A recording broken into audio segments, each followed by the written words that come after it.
Some of this may be a bit challenging for people that have got on okay up to now, because I'm introducing activity theory, and this will probably be new to most of you. What I'm going to present in this lecture is an ontology which makes it possible to make sense of Hegel's logic beyond metaphors and examples. My source here is activity theory, a current of science which originated in the Soviet Union in the first decade after the revolution, where it remained a minority current, but beginning in the 1970s began to spread around the world. It's currently taught in every university worthy of the name, though mostly it is confined to education or child development departments. It's an applied science. It has been developed in the way any science develops, but mainly through design experiments, that is, interventions in real-life situations, rather than experimenting on subjects isolated in a laboratory. I speak of activity, the word which is used by activity theorists, but activity does not have any meaning different from practice. So the ontology I'm presenting reflects an existing scientific practice with literally thousands of people engaged in researching and using the theory in solving practical human problems. In presenting the ontology of activity theory, I will draw extensively on Hegel, and this is facilitated by the fact that the ontology of activity theory is monist, like that of Hegel. If you try to make a beginning from the proposition that there are two kinds of things in the world, then you will be forever tied up in conundrums, a fact which is proven by the history of European philosophy from Descartes to Kant. There may indeed be two kinds of stuff in the world, but you must make your beginning from a single substance, and from there you can explain how two different entities can emerge as aspects or forms of a single substance, rather than trying to join two substances together post facto. Hegel refers to the single substance of reality as thought or spirit. As I explained last week, it doesn't matter what you call the stuff which constitutes the substance of the world as you see it, but the name you give it does convey an attitude to reality, which is suggestive of how you're going to elaborate it. I'm proposing that the substance of human life is activity, human activity. This is a normal English word, so there's no need to define it. Indeed, to define it would only undermine it as the sole substance of philosophy because of the infinite regress I mentioned earlier. What I'm going to do is clarify the concept of activity by subjecting it to critique. It is by critique of activity that a monist ontology can be constructed. The thing about human activity is that everything a person does passes through their consciousness, and it is impossible to understand human activity without reference to consciousness. The solution of earlier philosophers was to propose consciousness as a second substance, but this solution created insoluble problems. The first was that consciousness is inaccessible to observation. Even introspection cannot reveal consciousness, firstly because the very act of self-observation alters the object being observed. In any case, individuals have proved to be unreliable reporters of their own consciousness. The behaviorist responded to the situation by saying that consciousness could not be a scientific concept. But this is nonsense. No geologist has ever observed the formation of a canyon or a continent, but by careful inspection of geological formations, they can deduce the processes of their formation. Likewise, historians have rarely had the opportunity to witness an historical event, but they piece them together from the traces left by events in documents. So the student of human activity, which we all are, does the same. We deduce consciousness from the observation of its objective manifestations in human activity, namely physiology, behavior, and the cultural products of activity, such as art and literature. But we can explain activity from itself, and consciousness is an explanatory principle. This is not to deny that the completely private experiences which never manifest themselves in physiology or behavior, but unless such fantasies manifest themselves at some point in some objective phenomena, then they don't exist. That is what we mean by exist. Dreams are which are never even remembered or manifested in behavior, cannot be included in the scientific theory, and self-evidently nothing is lost by excluding them.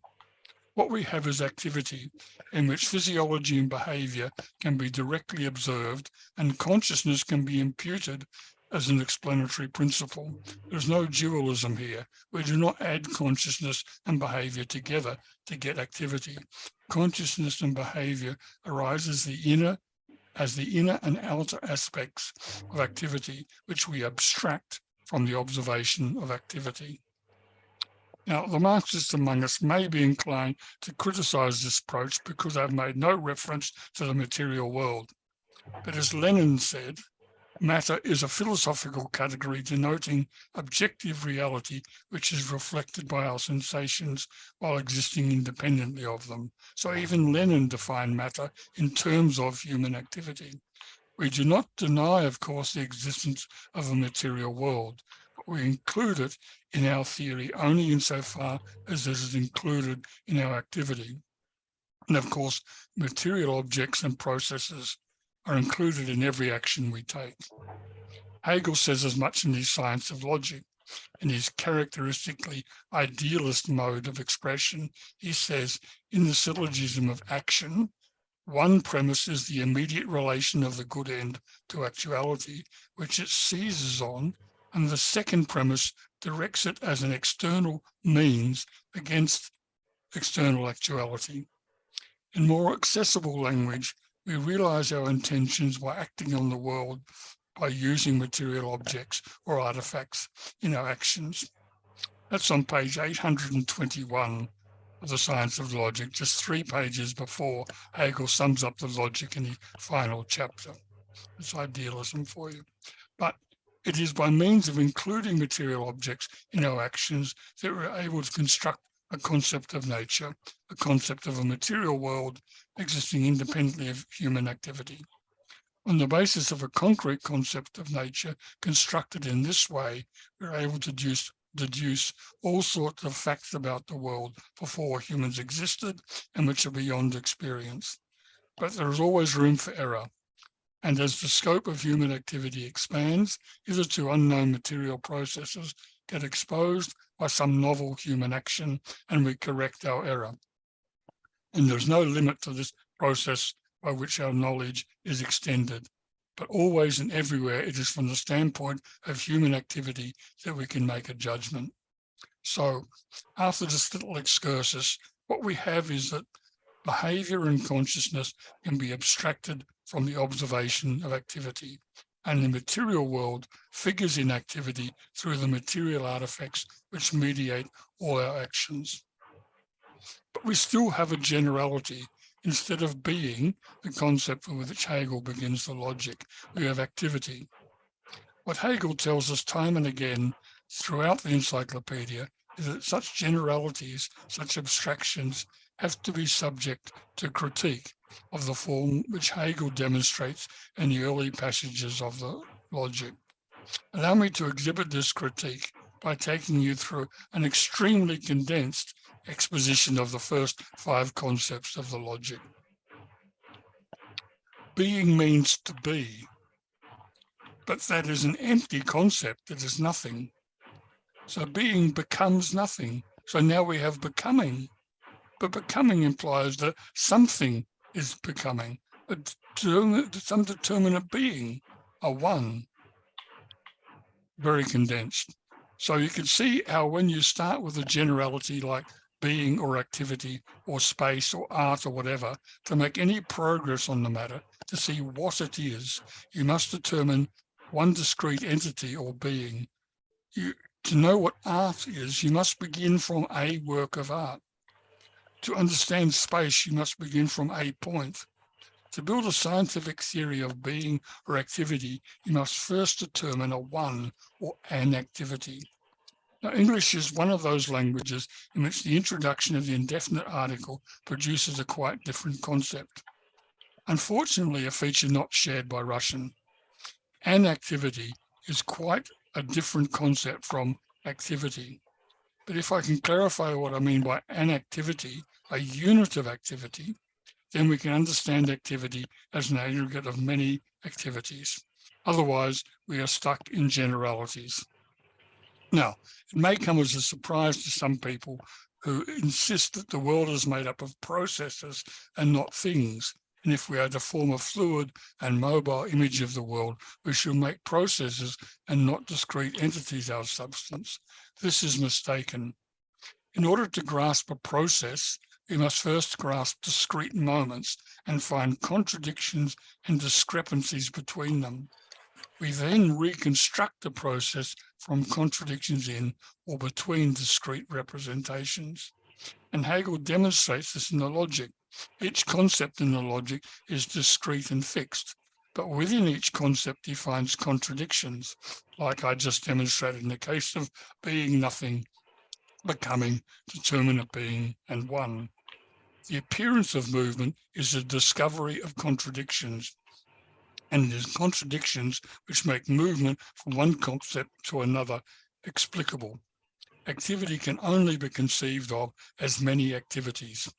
So this raises the question, what is an activity? To answer this question, I must draw your attention to a concept to which I've already been alluding, actions.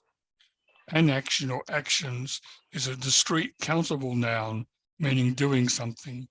In order to define an activity, I have to utilize the concept of actions, and I also need the concept of motive.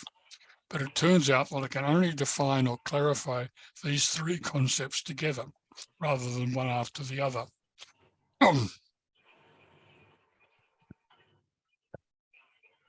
So bear with me. I say activities are made up of actions. This is a common move which you find in all the sciences. In Marx's Capital, the micro unit is a commodity, and the macro unit, the unit which gives its name to the title of the book, is a unit of capital, a capitalist firm. In the organic world, there are organisms, and organisms are made up of cells. In each case, the macro unit, which is the subject matter of the science, is made up of many micro units, but the macro units control the movement of the micro units, okay? So specifically, I propose that activities are made up of actions which all share the same motive. This motive is what characterizes the activity, a collection of actions which are all collaboratively directed towards realizing the same motive. At the same time, I define an action as a process in which the goal, the immediate intended outcome of the action, differs from its motive. For example, when we ask, why did the chicken cross the road, and answer to get to the other side, this is funny because, of course, the chicken is not a rational being. It does not cross the road for a reason. A human being, on the other hand, would answer, for example, to catch a bus. Or if you ask, why are you catching a bus? Oh, I'd answer to get to work, and so on. Because we are rational beings, we do things for a reason. And that reason is the concept we have of some more remote situation, which will arise either through a series of actions I take myself or as a result of the combined action of many people through a division of labor. But I always do things for a reason. So we can now define what is meant by an activity. An activity is an aggregate of actions, all of which are motivated by the same motive, the motive of the activity. Each action has its own goal, contributing to the achievement of the shared motive, and each action is mediated by some artifact, an artifact being defined as the material object or process which mediates the action. Now, just to complete this set of definitions, the goal of an action is a situation which the action is evidently intended to realize, and the action is controlled by that goal. The goal, on the other hand, can only be made sense of in the light of the motive of the activity, the motive which is shared by all the component actions. Okay? Whatever your theory of the world, we're all practicing activity theory every moment of our life. You observe people's actions and you figure out their intentions by noticing the situations that they realize, and you notice their physiology and expression and can see if the outcome really was the intended goal. And you observe numbers of people collaboratively realizing certain outcomes, and you make a judgment on the extent to which the realized outcome corresponds to the concept which motivated the actor's actions. We distinguish between the material entity which a person uses to realize their goal, the mediating artifact, from the object being acted on. The situation which constitutes the motive of the activity we call the object concept. The object here is the material situation being acted upon, and the object concept is generally a normative concept of that object. For example, the object of a hospital is the people in the community it serves, in particular the patients who are admitted to the hospital. The hospital, which is an activity, is motivated by a normative concept of the person, that is to say, a healthy person, and every action that takes place within the hospital is motivated to bring the object, the patient, into conformity with its normative concept, a healthy person. To take a different example, I might walk into a shop to buy a burger. My actions are controlled not by the burger or the shop, but my concept of how I can be satisfied by this shop. Maybe I can't read and mistake a milk bar for a McDonald's, in which case I will be disappointed. It is the shared concept of people engaged in an activity which determines their actions, not the object as such. But human beings are busy all the time trying to make objects conform to their normative concepts. Now, I need to say a couple of things about artifacts. As Marx observed in Capital, citing Hegel, even though we think we are using artifacts to realize our ends, it is very often the artifacts which are determining our actions and our goals. It is important to understand artifacts because it is the making and using of artifacts which defines and indeed creates us as a species. To this end, I will introduce you to the basic categorization of artifacts which activity theorists use. Firstly, we distinguish between tools and signs. Both are material objects, products of human activity, but we use tools to act on nature and we use signs to act on the mind, both our own and the minds of others. This is a functional distinction, and in the modern world, when programmers write algorithms to control behavior and words to log into machines, this is not a simple dichotomy. One and the same object may be used as a tool or placed in a shop window as a sign. Secondly, we distinguish between, on the one hand, spoken words with their associated gestures and expressions used spontaneously by people and which arose in close connection with tools in the very formation of the human species. And on the other hand, signs such as written words, maps, flags, and so on, which have arisen on the back of our technical development. All human beings raised within human society require speech, whether spoken or signed from childhood. And on the other hand, writing has only emerged in the past few thousand years, and people only acquire literacy through deliberate instruction. Words and tools and signs are developmentally distinct, and each arises at a different point in the development of the species, in history, and in childhood. It is important not to mix up these three kinds of artifact and activity theory. That's the basic ontological picture.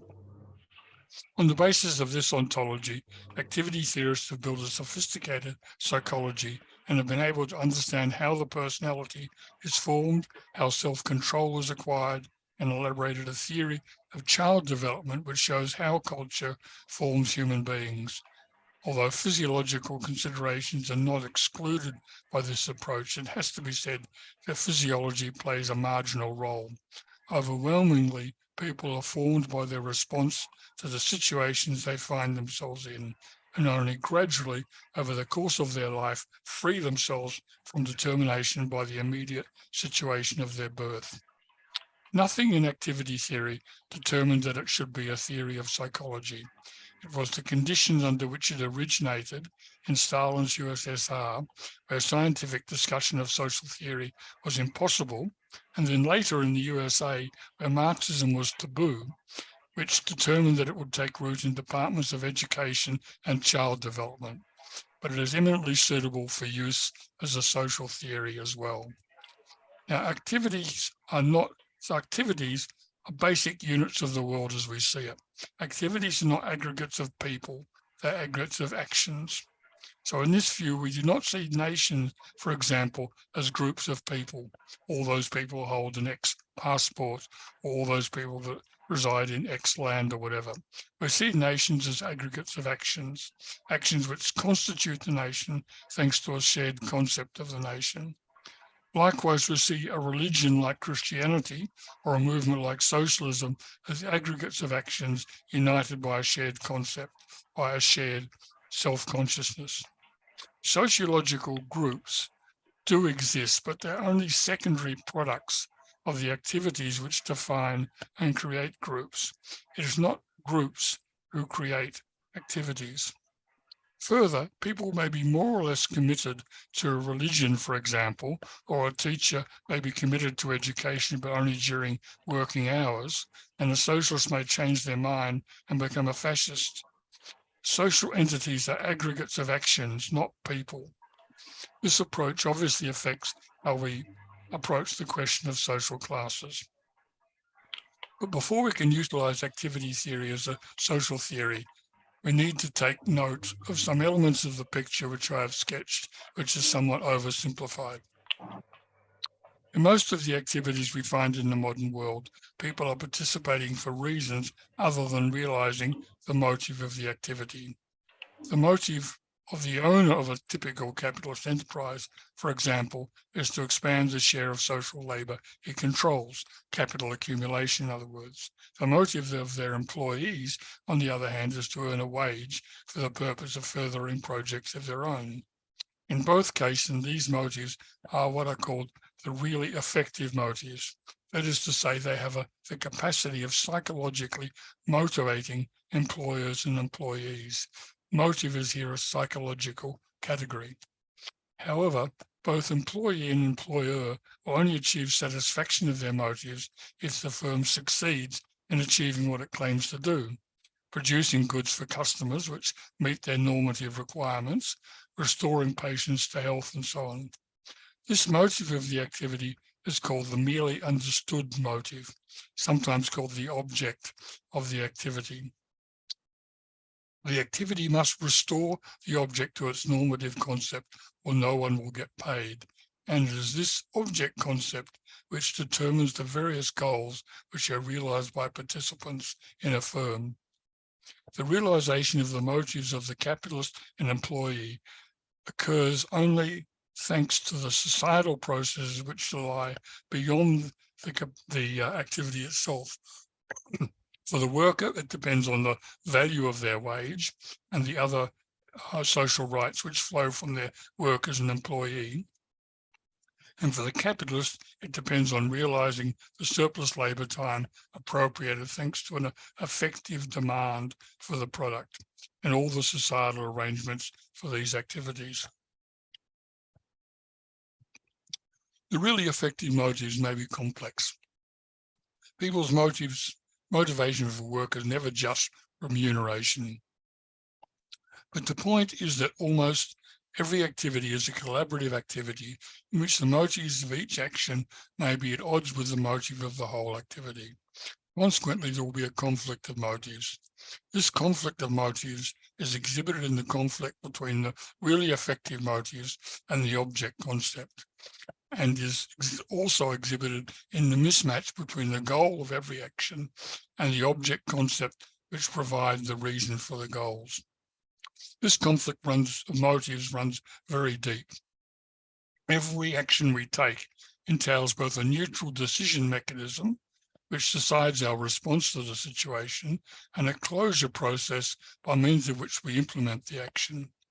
When we observe an object, we see it exactly as it is, and we interpret it as a sign, whose meaning is something other than what it is. I draw attention to these contradictions so that we can see how the complex web of human activity unfolds through the action of numerous contradictions at the psychological and societal level. Now, it's also important to note that activities do not come into the world fully formed. So the picture I have painted of a world made up of collective activities, all pursuing the same shared motive, is too simple. At first, an activity emerges from some social situation with no consensus about what is to be done at all. I'll deal with this further much later. Obviously, emergent new activities and developing activities are of enormous importance. Once an activity is settled down and become routinized, things are much simpler. After all, we're interested in the theory of social change, not just the theory of social reproduction. Secondly, some activities altogether lack a coherent, unbelievable concept of their object. The recent anti-lockdown movements across the world are an example. Do we really have an anti-health movement here? Is an absolute libertarian movement, or do we have an emergent authoritarian movement? I will discuss this later on in the context of the development of activities. I'll finish here. Activity theory has a 100-year history and is being furthered by a community of many thousands of practitioners, and all I've attempted to offer here is an ontology. There's much more to be said. Thank you for bearing with me on that. Is there anyone else that's come across activity theory before present? No. Okay, so just remember, if I just invented all those categories, then you'd have to say this guy's some crazy autodidact just making things up as he goes along, right? But I didn't invent all this. This is a 100-year-old tradition of theory. It wound up in, unless it's obvious to you already, it wound up in child development department because no one gives the governments don't give a damn what you're doing with the children, as long as you stay out of politics, right? So it was a very powerful social theory, but the only place that they could survive the bullet in the back of the head or, being banned from universities in America was to just stick to the kids, primary schools and child development.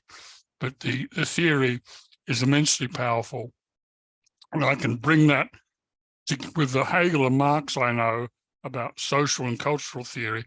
I bring in the psychology, which is based on studying how people actually go from a little lump of flesh to becoming a citizen of a society, and they complement each other really well. So, questions?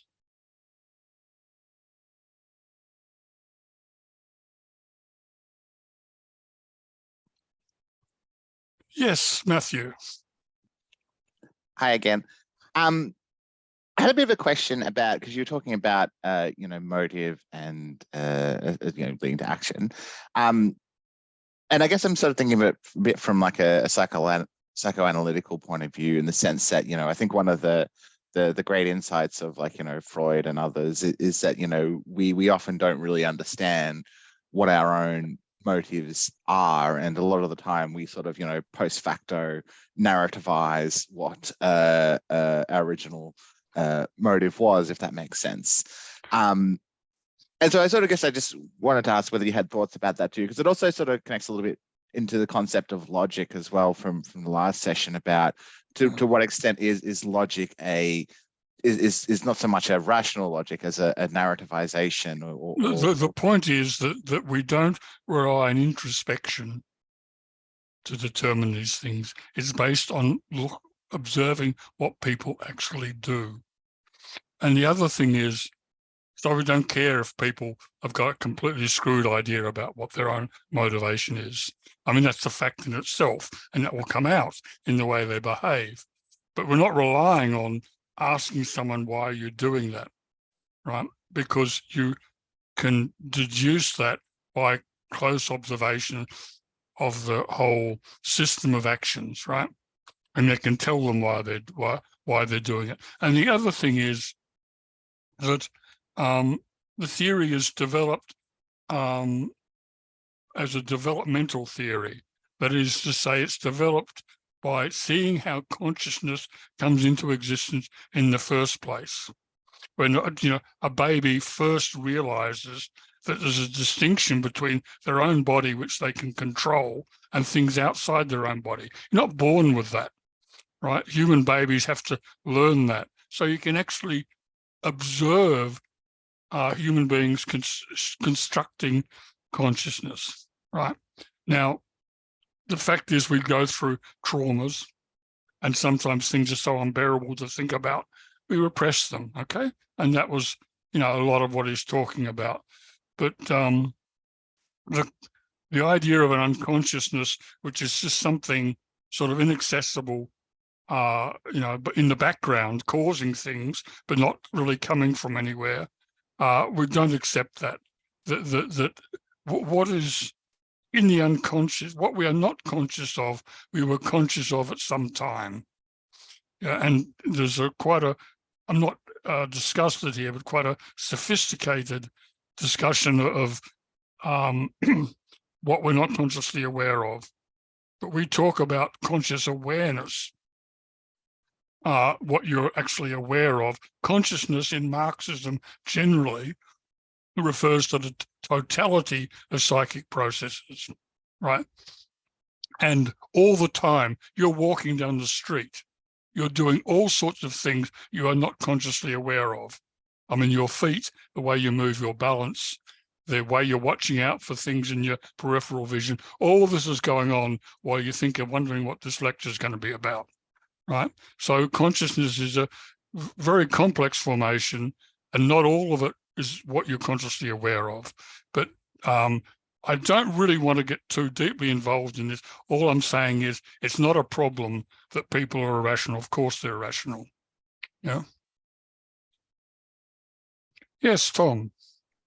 Yeah, just I think the second last paragraph where you said some activities altogether lack a coherent and believable concept of their object.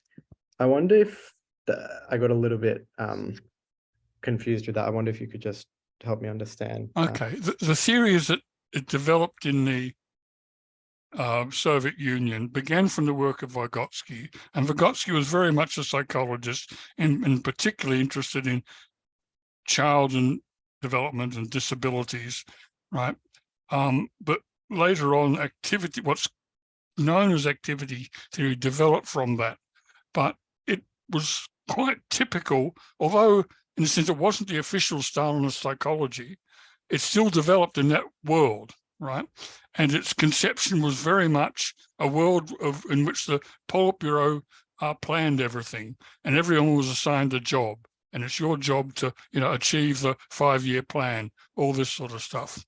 And so the basic concepts were very reflective of that kind of routinized world, right? Now, of course, life didn't stay like that. And as I've critically appropriated the theory, I have to confront the fact that things are never so neat. So, for example, people attending these lockdown demonstrations, 100 people there, they're all there for a different reason.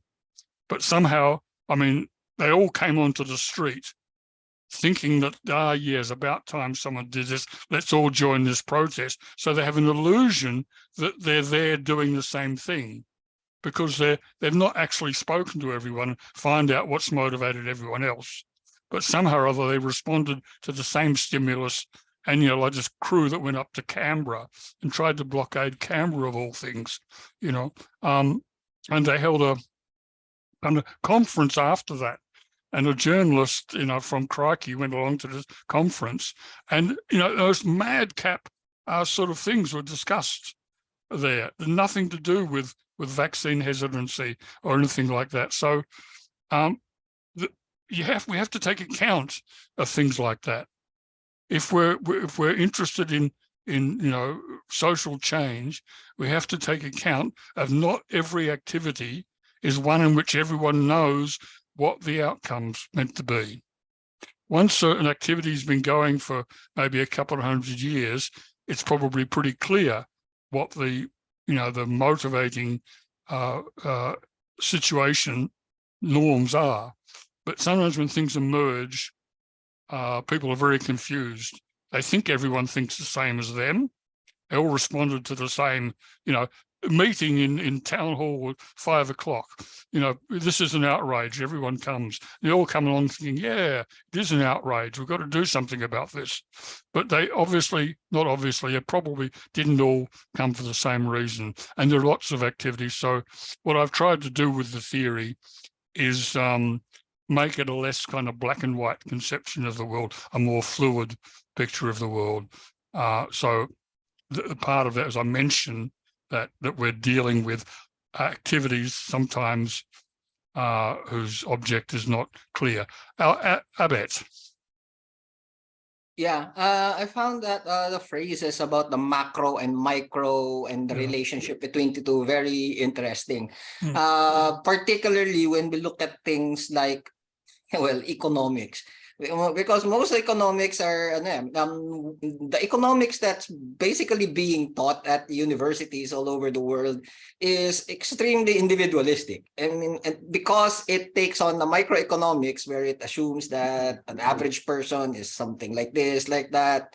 And then in order to get to a macroeconomics, you just blow that up, multiply it by 100, and this is basically the average thing.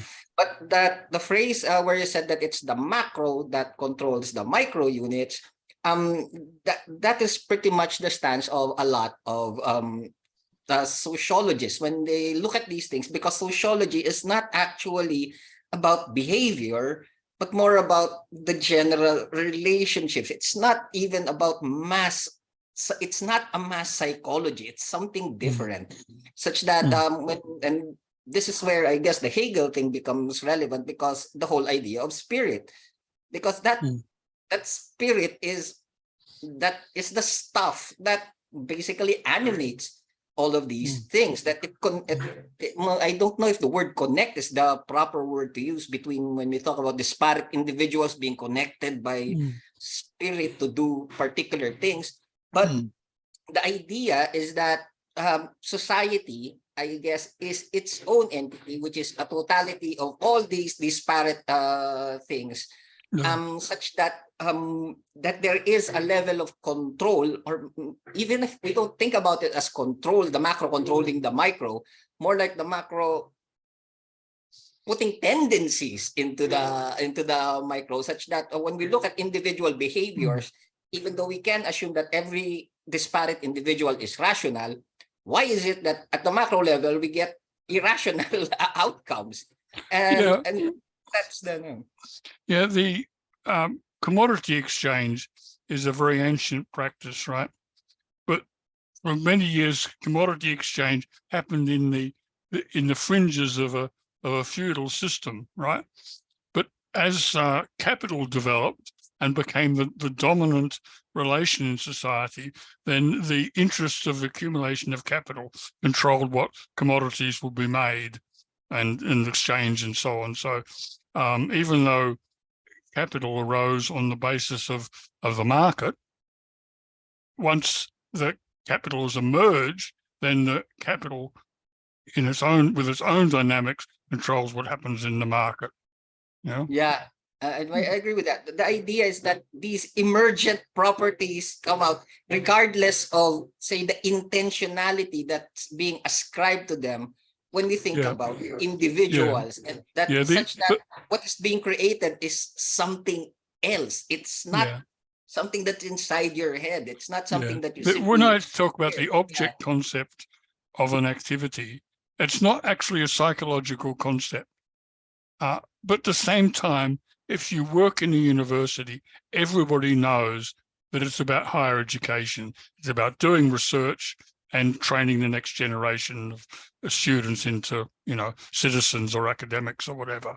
But you wouldn't say that that's what makes people get out of bed in the morning and come into work. Actually, they have a career, they want to earn money, all sorts of reasons will bring people into work in the morning. So at the same time, that concept, which is the definitive concept for the activity, it's actually it's a societal product.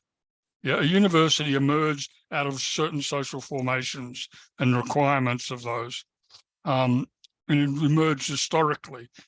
It didn't emerge because people decided they wanted higher education and got together to make a university, you know what I mean? But once that institution is there, people that go to the university as students or staff or whatever do know what they're supposed to do for the university to operate. And that's part of their motivation. In some cases, it's at the institution, say, of a medical research institute.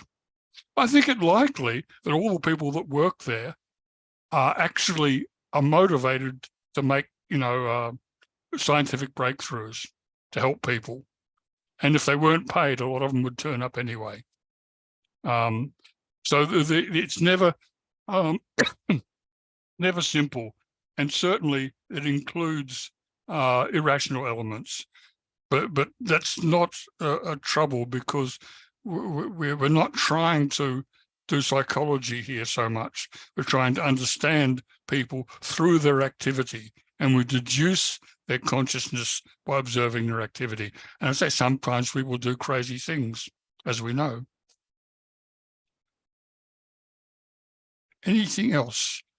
It may be difficult because this is, I think, for everyone, a completely new topic. But please, things that you didn't quite get, or things you're worried about, things that don't make sense. Okay.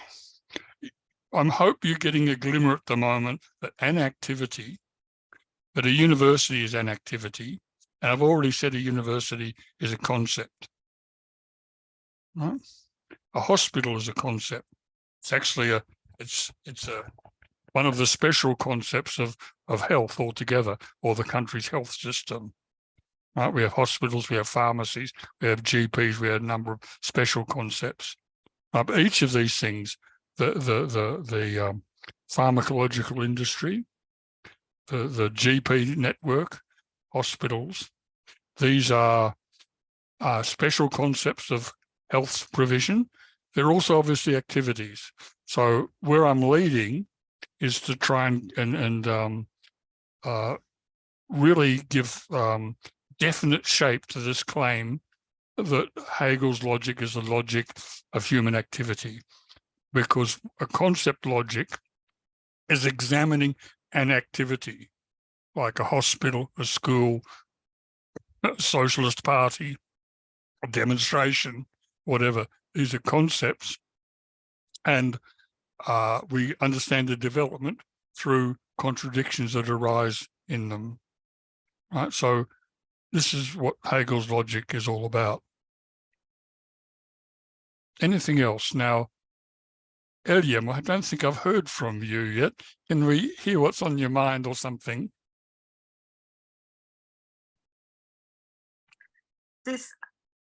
We started with, like, Hegel refers to the single substance of reality as a thought, but in the activity theory, we change the thought with activity, right? So, but can we change with something else and look at and other things? Like, is it possible to do that? Yes. A natural scientist typically thinks the world's made up of matter. Yeah. And I remember I attended a week-long symposium. It was put on by some charity in France, where half the people were either philosophers or psychologists, activity theorists, and the other half were all neuroscientists. And the hope was that there'd be some kind of fruitful dialogue. There couldn't be any. We could not reach an agreement. We wound up with two groups on opposite sides of the room with a complete failure of communication, despite being together for a week. Because as far as they were concerned, the world was material processes, right? And they said consciousness is an illusion. And we'll say, okay, yeah, I know consciousness is an illusion, but it's a very powerful illusion. Explains how people behave.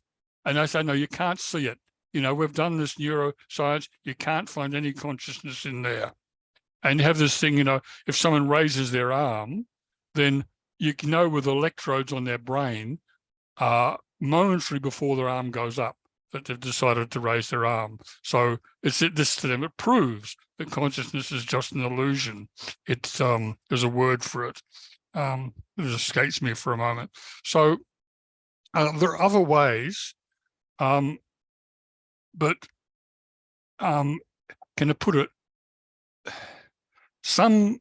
When you give a name to this substance, then you're making a suggestion about how to carry out a critique of it. So, for example, I mean, there are not many monist worldviews around, right? Hegel was one. I think Marx was another. He called it practice. If you read the Theses on Feuerbach, 1845, I read it several times a year. It's such a great document.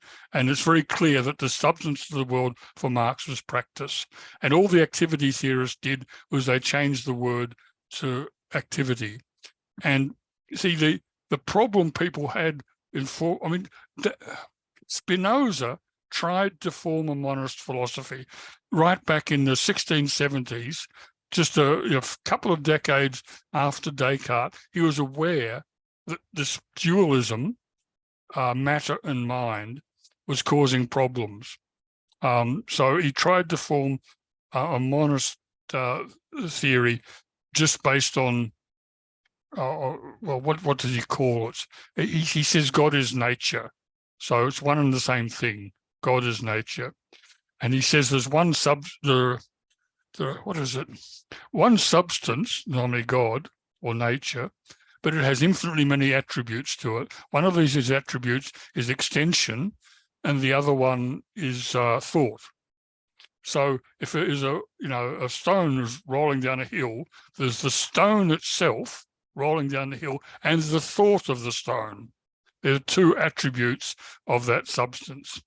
Now, and quite honestly, it's important because he was the first to make that attempt to form a monist philosophy, but it doesn't work, right?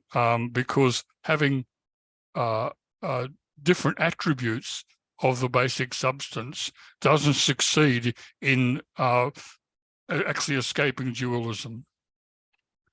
It has to be done through critique. And critique means starting with a concept which exists, which your readership, your citizens living in this world already have. Doesn't have to be defined or explained. And then you critique it, and out of that you bring consciousness and behavior, right?